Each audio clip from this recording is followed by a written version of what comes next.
Hello student, welcome back to my channel Neha Commerce Zone. Today we are going to start class 12th accounts, where we will do issue of share chapter and topic is forfeiture of shares, right? Issue of share chapter, issue of shares. Here we are doing topic is forfeiture of share.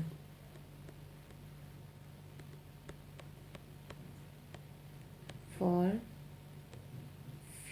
of shares. Forfeiture of shares का मतलब क्या होता है? Forfeiture of shares का मतलब होता है कि जब कभी भी कंपनी, मान लो कोई कंपनी है, राइट, अब इस कंपनी ने पब्लिक को पहले शेयर्स इशू किए थे, शेयर इशू किए थे। अब किसी रीज़न से जो पब्लिक है, जो शेयर होल्डर बन गई थी, कुछ शेयर होल्डर ने पैसे नहीं दिए, तो कंपनी क्या करती है? कंपनी जो भी शेयर होल्डर्स को शेयर्स अलॉट करती है वो कैंसिल कर देती है जब वो पेमेंट नहीं करते। ठीक है, अगर एओए मेंटेन हो रहा है और अलाउ कर रहे हैं फॉर फ्यूचर के लिए, तो उस केस में फिर कंपनी क्या करती है, जिन जिन कॉल्स पर पेमेंट नहीं मिली है वो शेयर्स को कैंसिल कर लेती है। तो वो शेयर्स क्या हो जाते हैं? वो शेयर्स हो जाते हैं कैंसिल, और कंपनी अपनी शेयर क्या कर लेती है? वापस ले लेती है, जिसे हम जब्त कहना भी कहते हैं कि कंपनी ने अपने शेयर्स क्या कर लिए? कंपनी ने अपने शेयर्स जब्त कर लिए, वापस ले लिए। क्लियर हो गया? तो फॉरफीचर के टाइम पर जो शेयर्स होते हैं वो कैंसल्ड हो जाते हैं to the extent of share capital is reduced with the amount called up on the forfeited shares. ठीक है, मैं आपको लिखवा भी देती हूँ फॉरफीचर ऑफ शेयर्स में, तो आप उसको ध्यान से देखिएगा। Forfeiture of share means, forfeiture of share means क्या मतलब है इसका? It means cancelling the shares. Cancelling the shares, आप क्या करते हो? कंपनी क्या करती है? शेयर्स को कैंसिल करती है जो कि अलॉट किए गए थे शेयर होल्डर्स को, allotted to the share holder. ठीक है, तो कंपनी क्या करती है? कंपनी शेयर्स कैंसिल करती है जो शेयर होल्डर को अलॉट किए गए थे। शेयर्स जो कैंसल्ड होती है वो किन चीज़ों पर होती है, किन कॉल्स पर होती है? Non payment of calls amount. Shares are cancelled, shares are cancelled for non payment of calls amount. जिन कॉल्स पर अमाउंट नहीं हुआ है, नॉन पेमेंट है, तो उस केस में कंपनी उन शेयर्स को कैंसिल करती है। ठीक है, जो भी शेयर्स कैंसल्ड होते हैं वो कब कितना होते हैं? To that extent, to that extent share capital is reduced with the amount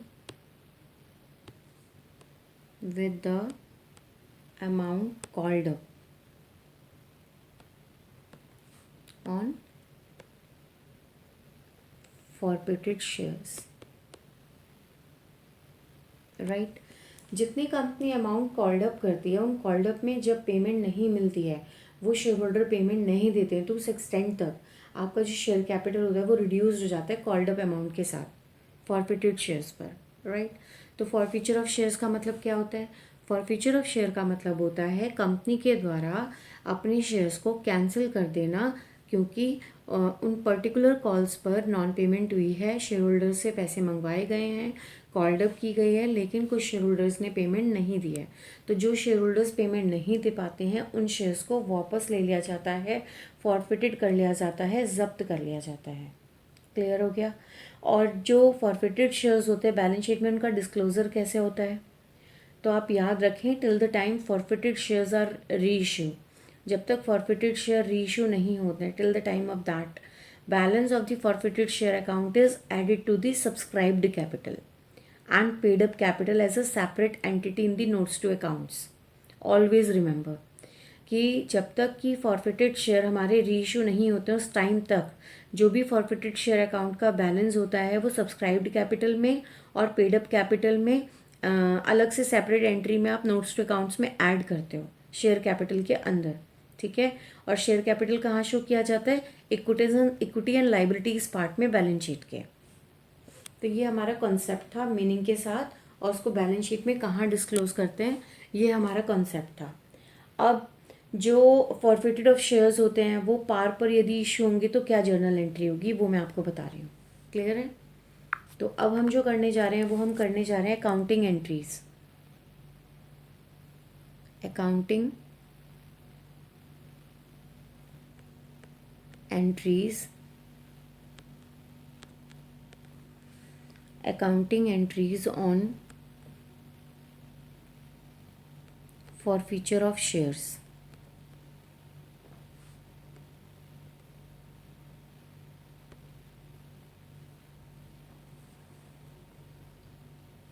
accounting entries on forfeiture of shares मतलब कि आपने अपने शेयर्स जो फॉरफीचर किए हैं उसकी एंट्री क्या होगी। यदि जो हम शेयर फॉरफिटेड कर रहे हैं वो इशू रहा हो पार पे तो हम क्या एंट्री करेंगे? शेयर कैपिटल को तो हम करेंगे डेबिट, क्योंकि अर्लियर जिस टाइम पे हमने इशू किए थे शेयर्स उस टाइम पे जो भी हमारा पर्टिकुलर कॉल का पैसा आता था हम उसको ट्रांसफ़र कर देते थे शेयर कैपिटल में। लेकिन अभी हमें क्या करना पड़ेगा, क्योंकि पैसे तो मिले नहीं हैं तो हमने शेयर कैपिटल को क्या करना है? डेबिट करना पड़ेगा। Share capital account debit to forfeited shares. आप इन एंट्रीज को नोट भी कर लेना, कॉपी पेन साथ रखिए।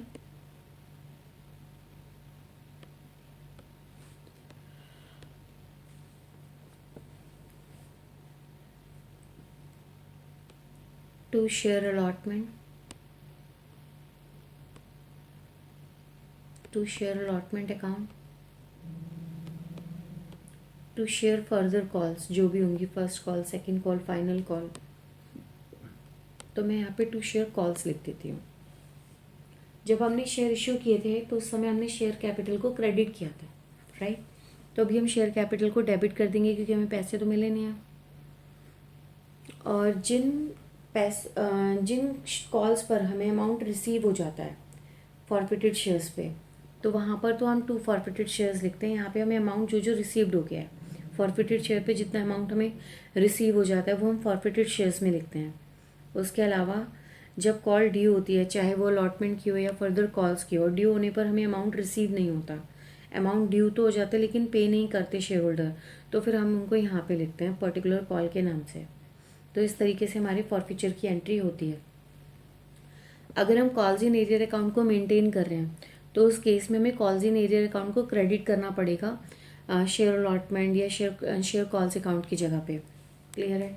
जो मैंने आपको पहली एंट्री बताई है इसमें कॉल्स इन एरियर को मेंटेन नहीं किया जा रहा। यहाँ पर सीधे सीधे आप शेयर कैपिटल को डेबिट कर रहे हो, जितना आपको फॉरफिटेड शेयर पे अमाउंट रिसीव्ड हो गया फॉरफिटेड शेयर को आप क्रेडिट कर रहे हो। उसके अलावा जिन जिन कॉल्स पर आपका अमाउंट रिसीव नहीं हुआ और वो अमाउंट जो कॉल्स हैं वो ड्यू हैं फॉरफिटेड शेयर पर तो आप उनका पर्टिकुलर कॉल का नाम लिखते हो। लेकिन अगर आप calls in arrear account maintain कर रहे हो तो उस केस में जिन जिन कॉल्स पर ड्यू होने पर भी पेमेंट रिसीव नहीं हुई है तो आप उस पर नाम ना लिख के कॉल्स इन एरियर अकाउंट लिखेंगे। क्लियर हो गया? मैं आपको लिख के भी दिखा देती हूँ।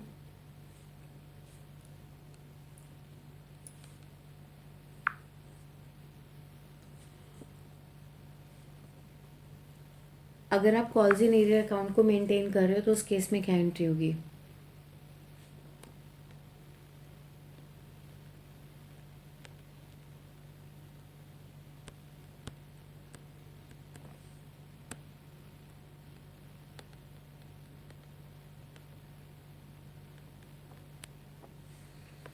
तो आप एंट्री लिखोगे share capital account debit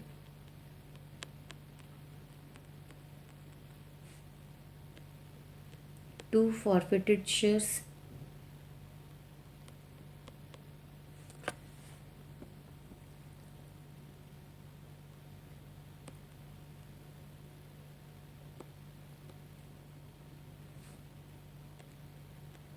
to calls in arrear.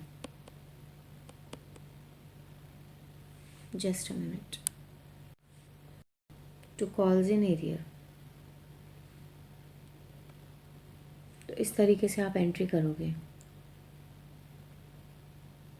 बस ये आपको याद रखना, फॉरफीचर के टाइम पे जो शेयर कैपिटल आप डेबिट करते हो वो कॉल्ड अप अमाउंट से करोगे। कब तक? जब तक की डेट की उसकी forfeiture, up to the date of the forfeiture, right. एक एग्जाम्पल करते हैं ताकि आपको और अच्छे से क्लियर हो जाए।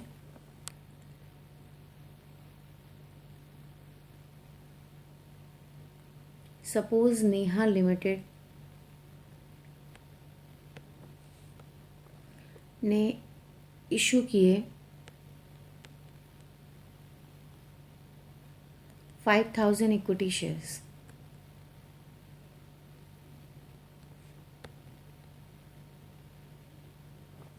Okay, of ₹10 each.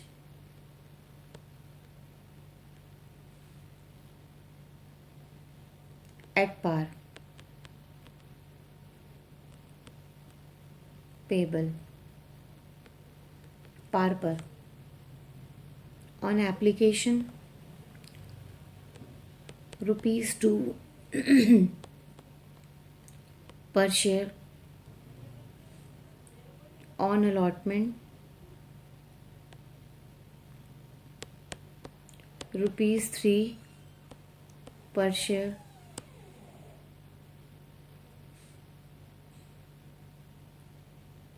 on second and final call ₹2 per share। First call पहले लिख लीजिए, सेकंड कॉल नहीं है ये, फर्स्ट कॉल। फर्स्ट कॉल पे है हमारा ₹3 पर share, and then second and final call.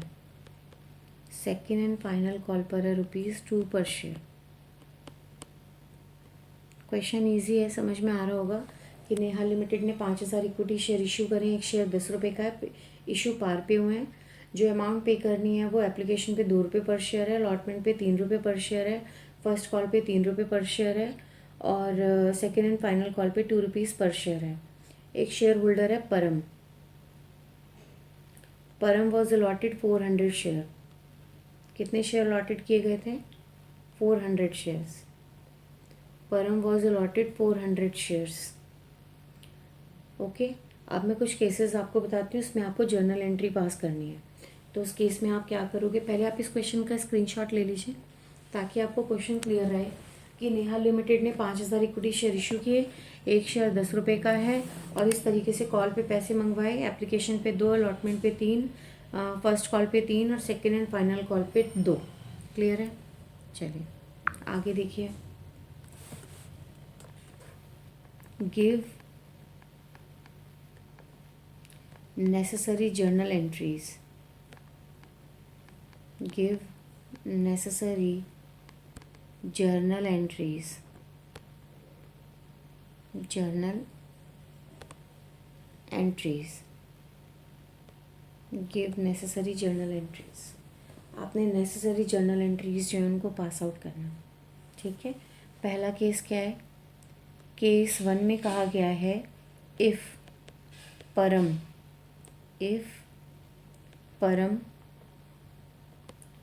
did not pay allotment। परम ने क्या किया? अलॉटमेंट मनी पे नहीं किया, एंड his shares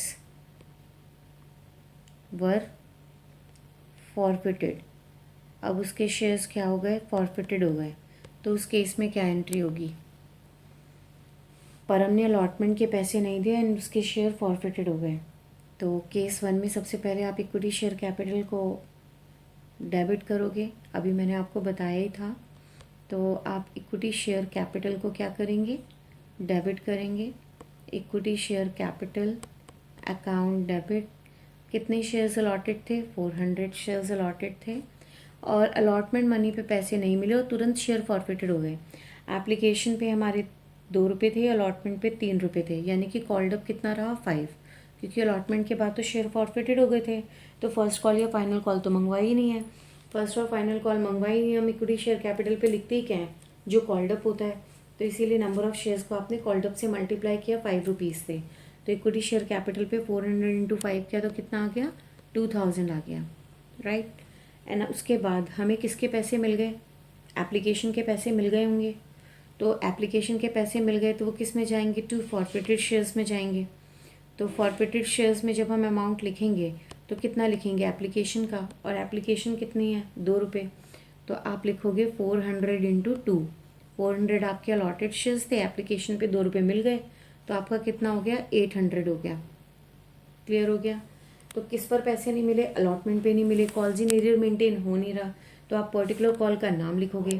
तो आप क्या लिखोगे, to equity share allotment account, to equity share allotment account, और अलॉटमेंट पर ₹3 था तो 400 इंटू 3, तो आपका कितना आ गया, 1200 आ गया।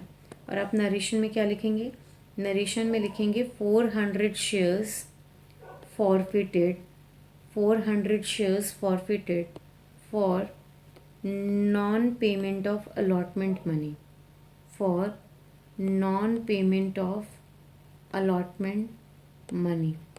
तो इस तरीके से हमारी नरेशन हो जाएगी और केस 1 का जो क्वेश्चन होगा वो इस तरीके से सॉल्व हो जाएगा। आई होप आपको क्लियर हो गया होगा। अब मैं आपको केस 2 बताती हूँ। केस 2 में क्या करना है, केस 2 में कहा जा रहा है if Param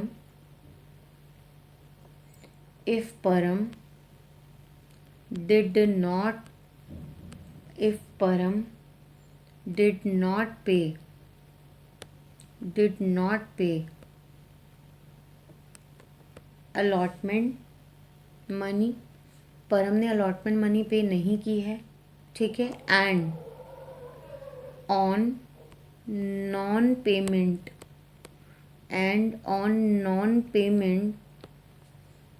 payment of first call 2, मतलब कि फर्स्ट कॉल पे भी पेमेंट नहीं किया है, first call 2, right, and his share were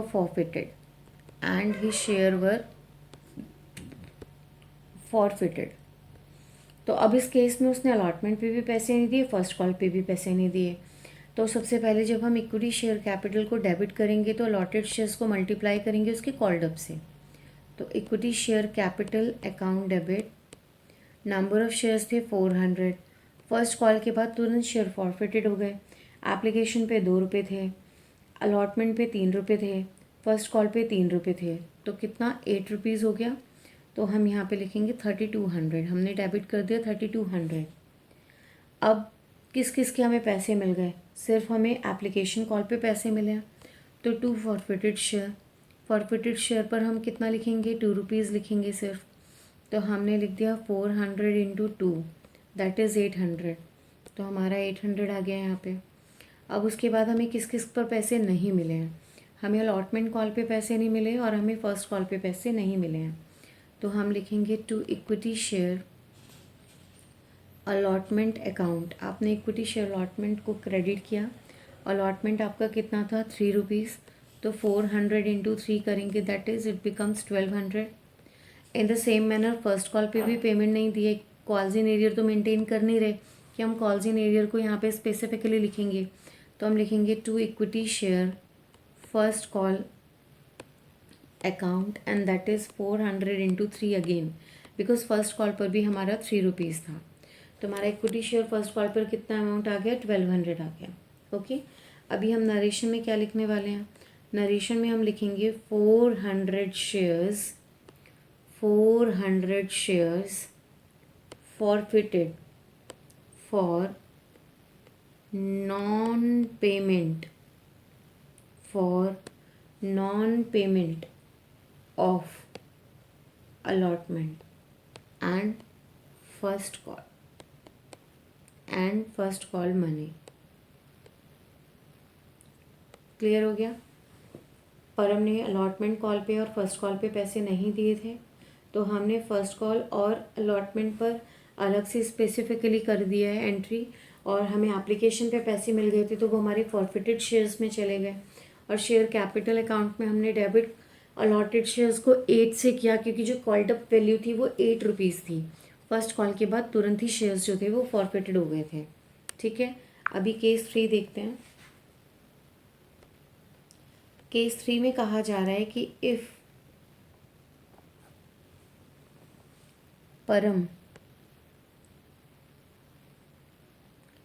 did not pay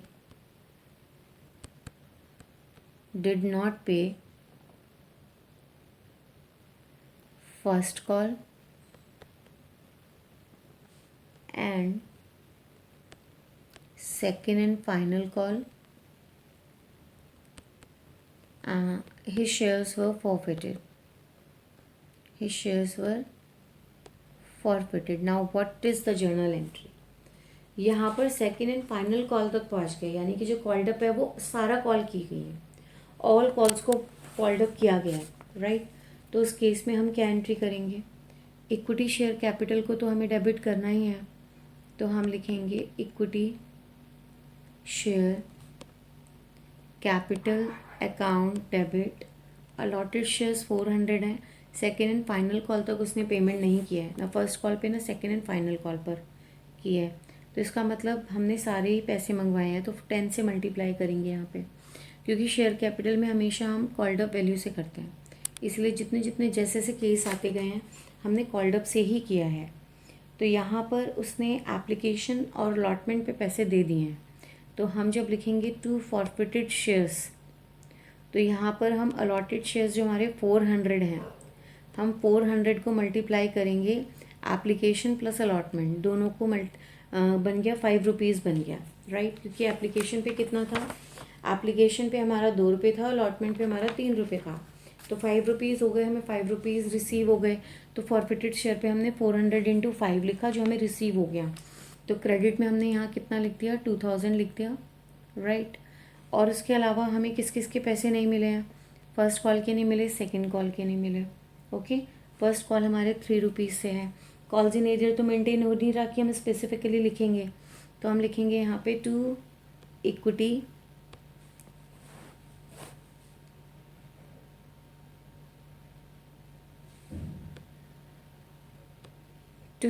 share first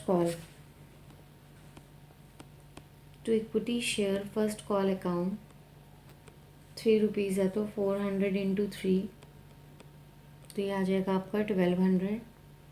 और फिर आप लिखेंगे to equity share second and final call, right.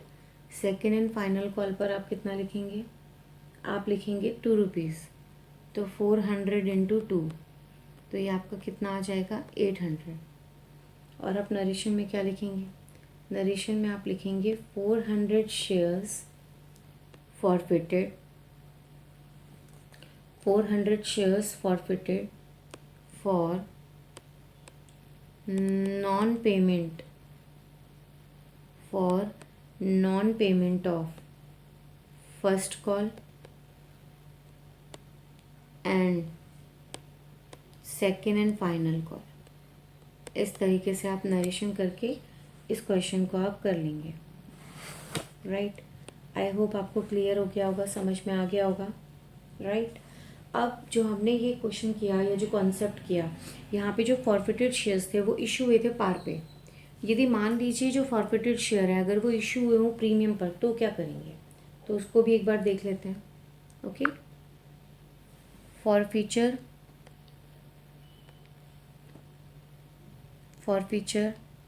Of shares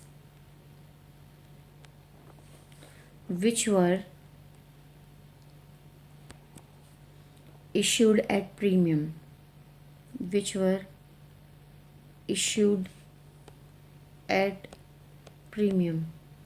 जो प्रीमियम पर इशू हुए होंगे, जो पहले प्रीमियम पर इशू हुए थे वो शेयर फॉरफिटेड हो गए। तो इस केस में जब शेयर्स प्रीमियम पर इशू होते हैं तो और उनको फॉरफिटेड करने होते हैं, 2 पॉसिबिलिटीज़ होती हैं। वो 2 पॉसिबिलिटीज़ क्या हैं? एक बार तो तब जब हमें सिक्योरिटी प्रीमियम रिसीव्ड हो गया हो, और एक बार तब जब हमें सिक्योरिटी प्रीमियम रिसीव्ड ना हुआ हो, right. amount of security premium has been received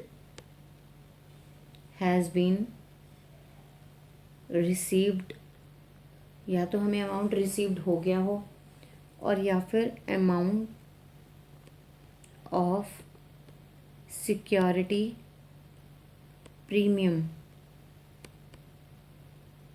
has not been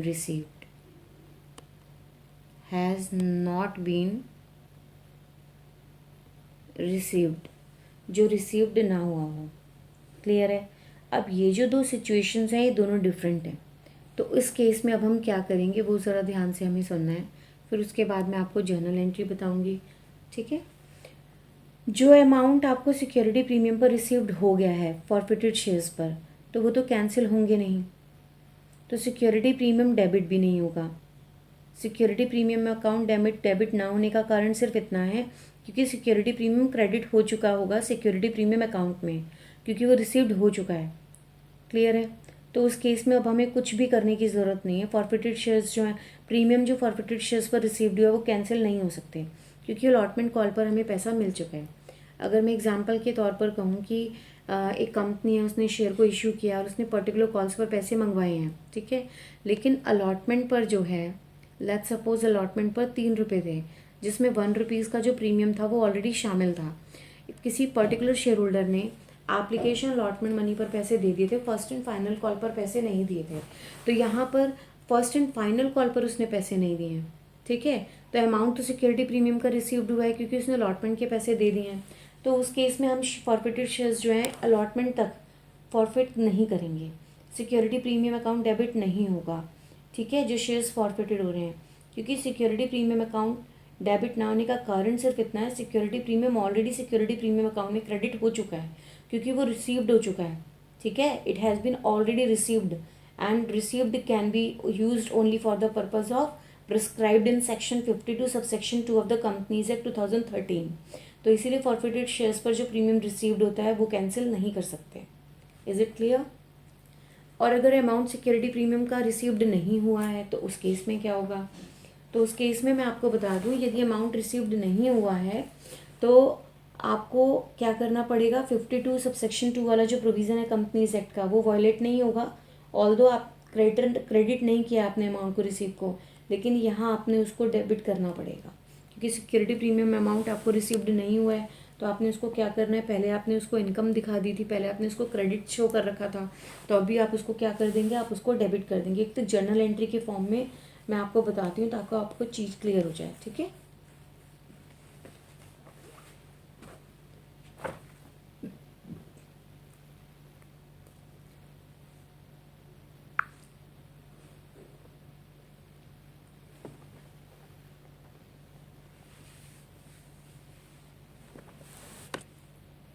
अगर सिक्योरिटी प्रीमियम रिसीव्ड है, अगर आपको सिक्योरिटी प्रीमियम रिसीव्ड है तो उस केस में आप क्या करोगे, share capital account debit to forfeited shares account to particular calls, let's suppose allotment call account and to further calls account. ठीक है? टू शेयर कॉल्स अकाउंट, ये हो जाएगी।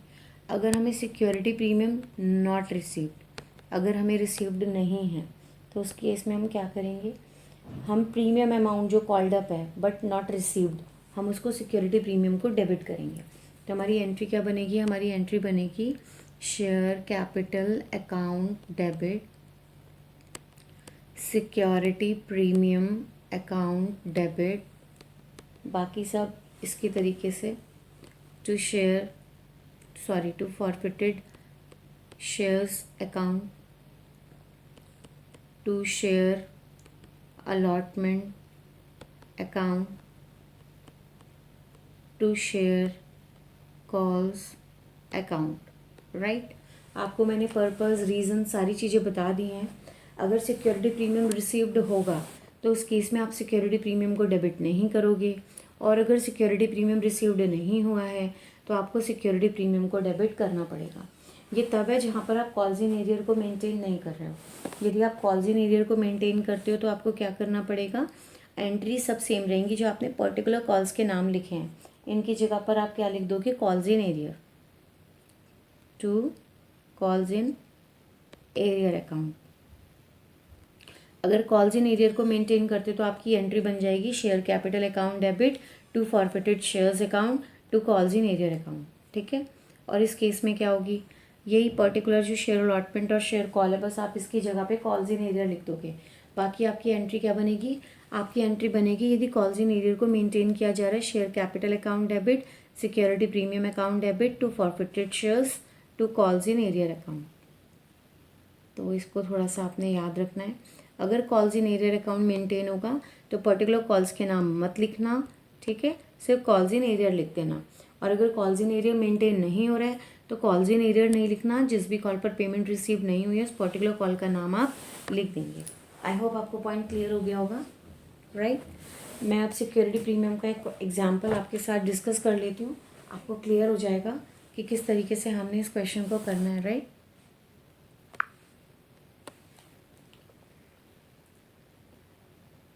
देखिएगा, एक्स लिमिटेड है, एक्स लिमिटेड ने इशू किया, एक्स लिमिटेड ने इशू किए 10,000 इक्विटी शेयर्स। हम एक एग्जांपल कर रहे हैं, ठीक है। एक्स लिमिटेड ने क्या किया, इशू किया 10,000 इक्विटी शेयर्स। 10,000 इक्विटी शेयर्स को क्या किया गया, इशू किया गया।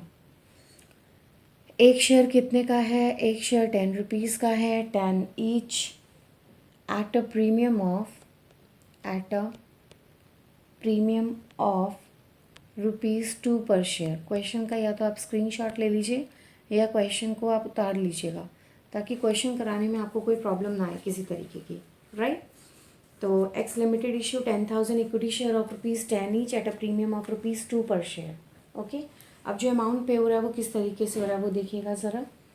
एप्लीकेशन पर ऑन एप्लीकेशन पर है ₹4 पर शेयर, राइट, ₹4 पर शेयर। अलॉटमेंट पर ऑन अलॉटमेंट ₹5 पर शेयर, ₹5 पर शेयर। बस इसमें प्रीमियम शामिल है, इंक्लूडिंग प्रीमियम, ये चीज़ याद रखें आप, इंक्लूडिंग प्रीमियम, आप प्रीमियम को शामिल करिएगा। और on first and final call, on first and final call ₹3 पर शेयर, ₹3 पर share.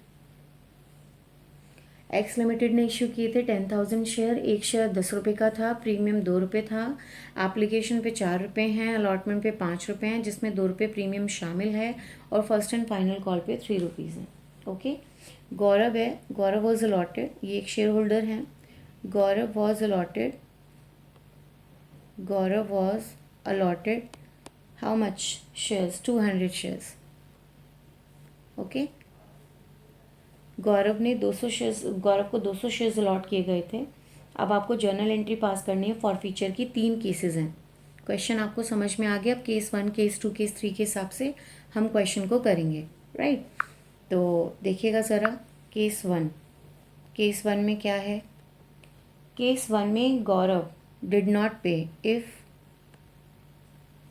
If Gaurav did not पे, if Gaurav did not pay allotment money, if Gaurav did not pay allotment money and his shares were forfeited, first call final call से पहले ही उसके shares forfeited हो गए, तो इस case में सबसे पहले तो हम इक्विटी शेयर कैपिटल को डेबिट करेंगे, जैसा कि हमने प्रीवियस केस में भी किया था।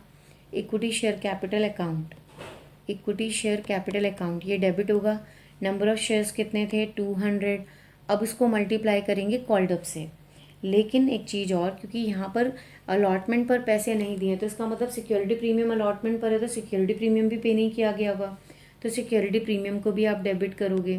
तो आप क्या लिखोगे, सिक्योरिटी प्रीमियम अकाउंट डेबिट 200। अब किसको किससे मल्टीप्लाई करना है वो देखिए। सिक्योरिटी प्रीमियम तो 2 रुपये था ही, तो हमने 2 रुपये लिखा। क्लियर है। हमें किसके पैसे मिल गए होंगे? एप्लीकेशन के। तो हमने यहाँ पे लिखा 2 फॉरफिटेड शेयर्स। फॉरफिटेड शेयर्स पर यानी कि अलॉटमेंट पे नहीं मिले हैं तो फर्स्ट कॉल एप्लीकेशन पे तो मिल गए होंगे। और एप्लीकेशन हमारी कितनी है? एप्लीकेशन है हमारी 4 रुपये, तो हमने फॉरफिटेड शेयर पे लिख दिया। हमें अलॉटमेंट के पैसे नहीं मिले तो हम पर्टिकुलर कॉल का नाम लिखेंगे। तो हम लिखेंगे to equity share allotment account. To equity share allotment account. तो अलॉटमेंट पर कितना था? अलॉटमेंट पर 5 रुपये था, तो आपने लिख दिया। अब क्रेडिट में आपने 9 रुपये लिए हैं। कितने लिए? 9 रुपीज़। और डेबिट में आपने सिर्फ 2 रुपये लिए हैं, तो शेयर कैपिटल पे आप 7 लेंगे, क्योंकि अलॉटमेंट तक अगर आप देखो तो एप्लीकेशन पे तो थे 4 रुपये। एप्लीकेशन पे कितने थे? 4 रुपये। और अलॉटमेंट पर कितने थे? अलॉटमेंट पर थे आपके 5 रुपये। तो टोटल कितने हो गए? 9 रुपये हो गए। लेकिन 9 में से 2 रुपये तो प्रीमियम था जो आपने अलग से दिखा दिया, तो शेयर कैपिटल पे आप कितने दिखाएंगे? 7 दिखाएंगे। ठीक है, ये चीज़ याद रखनी कि कॉल्ड अप कितना रहा, क्योंकि इसमें 2 रुपये तो शामिल है प्रीमियम के, वो आप अलग से दिखा ही रहे हो। तो एक्चुअल में अलॉटमेंट का जो वैल्यू हुई वो 3 रुपीज़ हुई। तो एप्लीकेशन पे 4 रुपीज़ मंगवाइए, अलॉटमेंट पे 3 रुपीज़ मंगाइए, तो टोटल कितना हो गया शेयर कैपिटल पे? 7। तो शेयर कैपिटल पे आप 7 दिखाओगे, सिक्योरिटी प्रीमियम अलग से आप दिखाओगे, तब ये 9 बनेगा। और एप्लीकेशन पे पैसे रिसीव्ड हो गए हैं तो फॉरफिटेड शेयर्स पर आपने क्रेडिट कर दिए, और अलॉटमेंट पे 5 रुपये नहीं मिले हैं प्रीमियम मिला करके, तो वो आपने इधर लिख दिया। तो आपका शेयर कैपिटल में आपका अमाउंट आएगा 1400, सिक्योरिटी प्रीमियम में आपका अमाउंट आएगा 400, फॉरफिटेड शेयर्स में आपका अमाउंट आएगा 800, और इक्विटी शेयर अलॉटमेंट में आपका अमाउंट आएगा 1000। और आप नरेशन में क्या लिखेंगे? नरेशन में लिखेंगे आप 200 shares forfeited, 200 shares forfeited for 200 shares forfeited for non payment of non-payment of allotment money। बात समझ में आ रही है? क्योंकि यहाँ पर हमें अलॉटमेंट पर पैसे नहीं मिले हैं। अलॉटमेंट पर पैसे नहीं मिले, दैट मीन्स सिक्योरिटी प्रीमियम पर पैसे नहीं मिले। सिक्योरिटी प्रीमियम पे पैसे नहीं मिले तो सिक्योरिटी प्रीमियम को हमें अलग से डेबिट करके दिखाना पड़ेगा। क्वेश्चन में बोल रहा है कि उसने अलॉटमेंट मनी के पैसे नहीं दिए और तुरंत उसके शेयर फॉरफिटेड हो गए फर्स्ट कॉल मंगाने से पहले ही, फर्स्ट एंड फाइनल कॉल मंगवाने से। तो इसीलिए हमारी कॉल्ड अप वैल्यू कितनी हुई? टोटल हमारी 10 वैल्यू थी, 10 में से 3 रुपये आप फर्स्ट एंड फाइनल के हटा दो तो अलॉटमेंट तक 7 रुपीज़ बने। सिक्योरिटी प्रीमियम अलग से दिखाएंगे 2 रुपये, तो डेबिट में 9 रुपये आ गए। 4 रुपये एप्लीकेशन पे आपके रिसीव हो गए, तो वो आपने फॉरफिटेड शेयर्स में लिख दिया। तो इक्विटी शेयर अलॉटमेंट में कितना बचा? 5 रुपये, इंक्लूडिंग प्रीमियम लेंगे यहाँ पे। तो इस तरीके से हमारे केस 1 की एंट्री हो जाएगी। अब केस 2 और केस 3 और देख लेते हैं, उसके बाद का मैं आपको नेक्स्ट पार्ट में बताऊँगी। ठीक है, तो केस 2 देखिएगा। केस 2 में क्या कह रहे हैं? केस 2 में इफ गौरव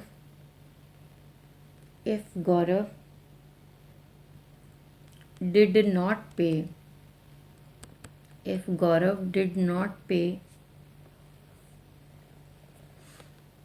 allotment money, अगर गौरव ने अलॉटमेंट मनी पे नहीं की है, ठीक है, and on his subsequent failure to pay the first and final call,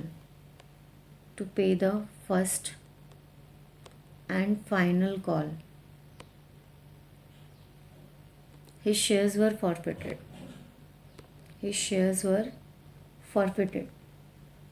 मतलब फर्स्ट एंड फाइनल कॉल तक पेमेंट मंगवाई है, कॉल्ड अप की है, बट उसने ना तो अलॉटमेंट के पैसे दिए हैं और ना ही फर्स्ट एंड फाइनल कॉल के पैसे दिए हैं। तो उस केस में नो डाउट पहले तो आप इक्विटी शेयर कैपिटल को डेबिट करेंगे, जैसा कि हम करते आ रहे हैं। तो इक्विटी शेयर कैपिटल को हमने डेबिट कर दिया।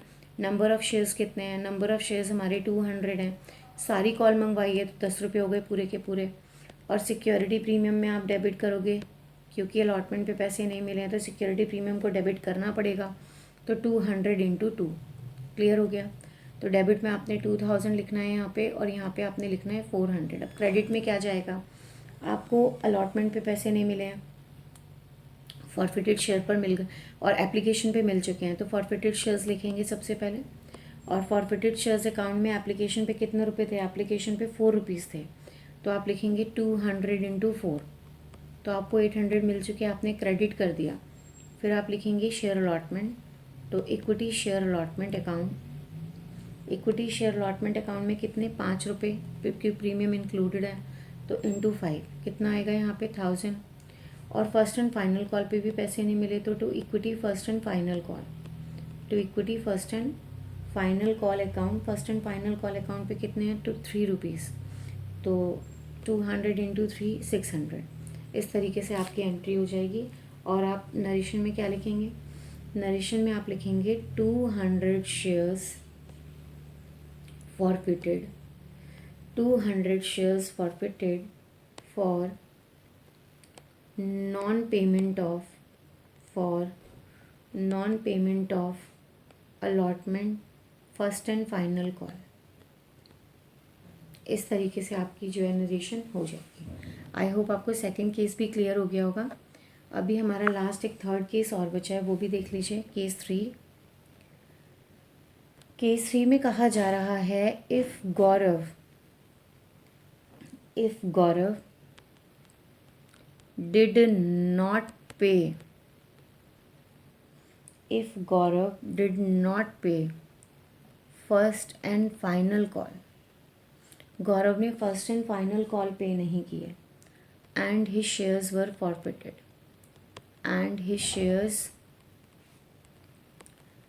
फॉरफिटेड, तो उस केस में हम क्या एंट्री करने वाले हैं।